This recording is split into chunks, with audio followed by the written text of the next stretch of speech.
ফকিৰাগ্ৰাম পৌৰসভাৰ স্থায়ী কাৰ্যালয়ৰ শুভ উদ্বোধন। কোকৰাঝাৰ জিলাৰ ফকিৰাগ্ৰাম থানা অন্তৰ্গত পুৰাণ বজাৰত ফকিৰাগ্ৰাম পৌৰসভাৰ নৱনিৰ্মিত স্থায়ী কাৰ্যালয়ৰ আজি শুভ উদ্বোধন কৰে বিটিচিৰ কাৰ্যবাহী সদস্য উইলছন হাজদাই। আজিৰ কাৰ্যসূচীত বিভাগীয় CSD লংকেশ্বৰ গয়াৰী, ফকিৰাগ্ৰাম পৌৰসভাৰ অধ্যক্ষ সুৰেন্দ্ৰ শৰ্মাৰ লগত ফকিৰাগ্ৰাম পৌৰসভাৰ সকলো ৱাৰ্ড সদস্য আৰু কৰ্মচাৰী উপস্থিত থাকে।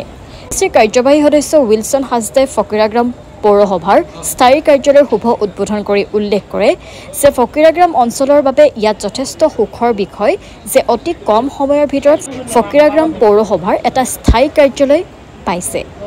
কোকৰাঝাৰৰ পৰা কিশোৰ মিশ্ৰাৰ ৰিপৰ্ট, NDS নিউজ। আনন্দিত অনুভৱ কৰিছোঁ যিহেতু 2019 চনত আমাৰ ফকিৰাগ্ৰাম মিউনিচিপাল বৰ্ডখন গঠন হোৱাৰ পিছৰে পৰা তেখেতসকলে অস্থায়ীভাৱে আমাৰ ইয়াৰ সন্মানীয় চেয়াৰমেন মহোদয়ৰ নেতৃত্বত ভাড়াঘৰত অফিচখন চলাব লগা হৈ আছিল।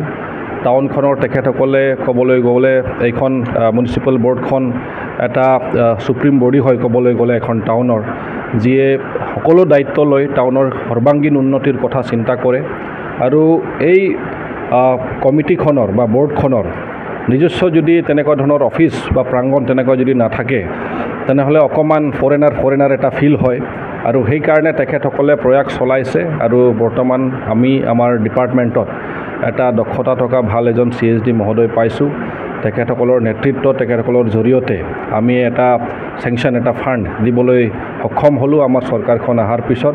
আৰু আজি গৌৰৱ অনুভৱ কৰিছোঁ যে ফাউণ্ডেশ্যন ষ্টন লে কৰাৰ পিছত তীব্ৰ গতিৰে কামখন চলিলে ইয়াত। আৰু আজি স্থায়ীভাৱে এটা পাৰ্মানেণ্ট এটা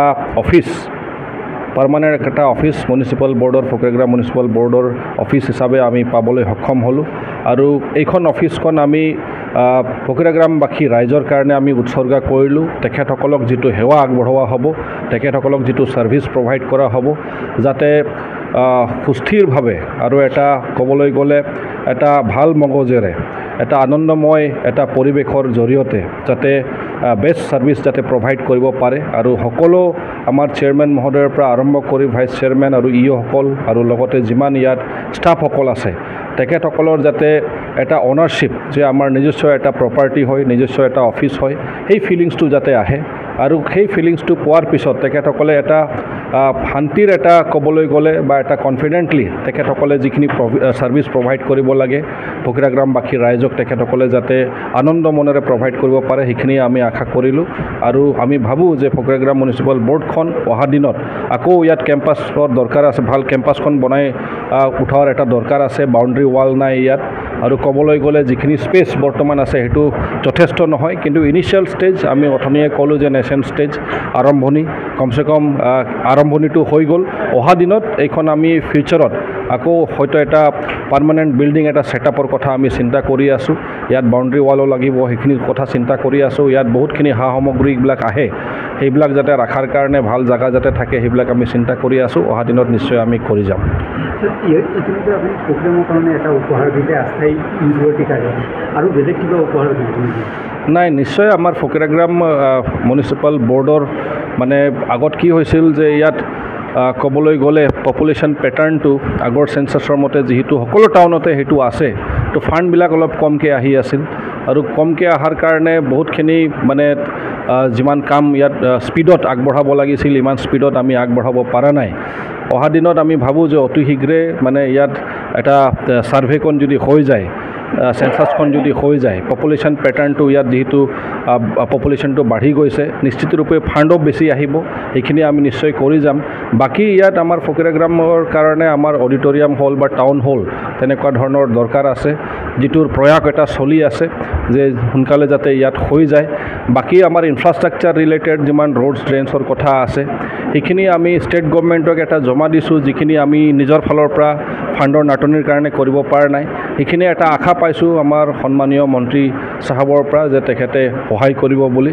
তো সেইখিনি হৈ গ'লে নিশ্চিতৰূপে বহুতখিনি যিটো এমেনিটিজ বা ফেচিলিটিজ সেইটো আমাৰ মানে ইয়াৰ পৰা মানে বেছি হৈ যাব। আৰু সকলোতকৈ ইম্পৰ্টেণ্ট আমি ফিল কৰিছোঁ যে চিটিজেনসকলক তেখেতসকলক এটা ভাল এমেনিটিজ আৰু বিশেষকৈ গ্ৰীণ স্পেচ গ্ৰীণ স্পেচৰ কথা আমি চিন্তা কৰিছোঁ যাতে সেইটো আমি দিব পাৰোঁ, কাৰণ পাৰ্ক প্ৰত্যেকখন মানে মিউনিচিপেল বৰ্ডত বা টাউনত দৰকাৰ, যাৰ জৰিয়তে ল'ৰা ছোৱালীবিলাকে যাতে অকণমান ইভিনিঙত লেজাৰ টাইম অলপ স্পেণ্ড কৰিবলৈ যাতে অকণমান তেনেকুৱা সুযোগ পায় বা স্পেচ যাতে পায়। এল্ডাৰলি পাৰ্চনসকল আছে যিবিলাক, তেখেতসকলেও ইভিনিঙত অকণমান পাৰ্ক থাকিলে অলপ মন মগজটো ভাল হয়। তো তেনেকুৱা কথা আমি অলৰেডি চিন্তা কৰিছোঁ। আশা কৰোঁ হয়তো বহুত সোনকালে সেইটোৰ বিষয়ে এটা সিদ্ধান্ত লোৱা হ'ব আৰু ফকিৰাগ্ৰামবাসী ৰাইজে লাভান্বিত হ'ব বা তেখেতসকলে উৎফুল্লিত হ'ব বুলি। আমাৰ সামাজিক দল সংগঠনসকলে, ছাত্ৰ দল সংগঠনসকলে বিচাৰিছে যে আমাৰ ইয়াত ধৰক যিটো ৰাজনীতিক পৰিৱেশ, নিজৰ ভিতৰত নিজৰ জেগা হয়, নিজৰ জেগাটো আমি সকলোৱে এইখন জেগাটোৰ উন্নতিটো বিচাৰোঁ। ইয়াত 35 লক্ষ যি জনসাধাৰণ আছে তেখেতসকলৰ উন্নতি আমি বিচাৰি আছোঁ। মই ভাবোঁ যে কোনো ৰাজনীতিক দলেও কেতিয়াও ৰাইজৰ বেয়া কথা চিন্তা কৰিব নোৱাৰে, আৰু সেইকাৰণে একত্ৰীকৰণ হোৱাটো সকলোৱে বিচাৰিছে। এইটো আণ্ডাৰ কনচিডাৰেশ্যন আছে বা এটা প্ৰচেছত আছে। এতিয়া হাইকামাণ্ডৰ কথা হয়, দুয়োটা দলৰে হাইকামাণ্ড আছে, তেখেতসকলেহে ডিচাইড কৰিব। আমি ডিচিশ্যন মেকাৰ নহয় বা আমাক এতিয়ালৈকে ইনভলভ কৰা হোৱা নাই, কিন্তু আমিও শুনি পাইছোঁ যে এনেকুৱা এটা আলোচনা চলি আছে বুলি।